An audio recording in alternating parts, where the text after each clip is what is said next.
As of playing the game, trying to get playmaking badges, I noticed playmaking badges is not as easy as how I used to. The points are way lower than they used to. We used to get about like 1.2 for alley-oop, but now we're getting about 600 per oop. If you don't believe me, go throw a oop one time. You will see it's maybe like 600, 650, something like that.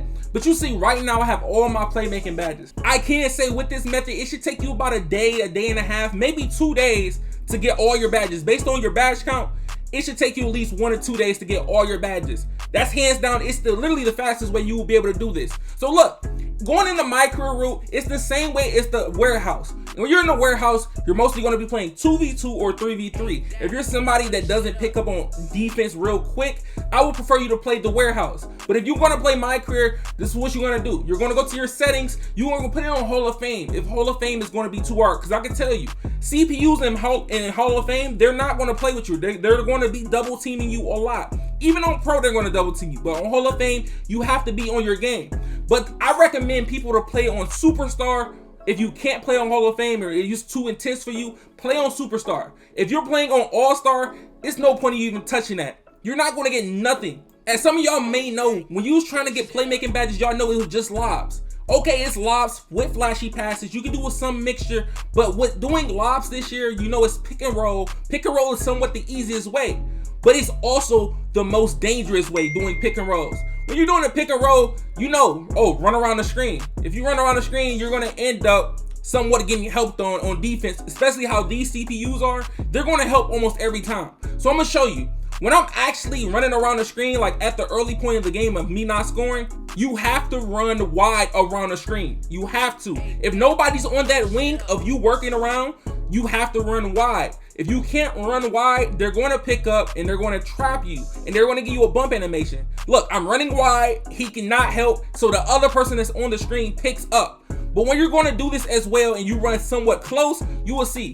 When you run close, you're going to end up somewhat getting help. You see that help from the corner, you just can't get baited. That's one thing. And with you being on Hall of Fame and Superstar, you're going to end up missing here and there. So I'm going to show you right here. This is us literally messing up. He stops me.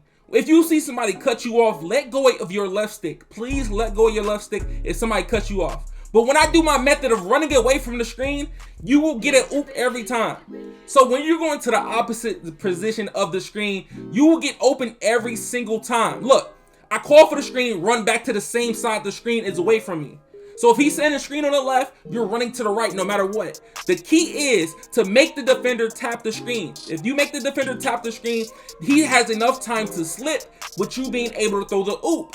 Yes, you will get helped out from the corner, but look, he didn't tap the screen and somewhat still was able to slip because the defender is playing high. Even though in most of these clips, I don't even have more than 10 points most of the time, they will still play high to keep you from still getting that 3 off. So look, as he stops that and I go away from it, I call the same thing over. Get right open and you see it could have helped right there and he gets a contact oop.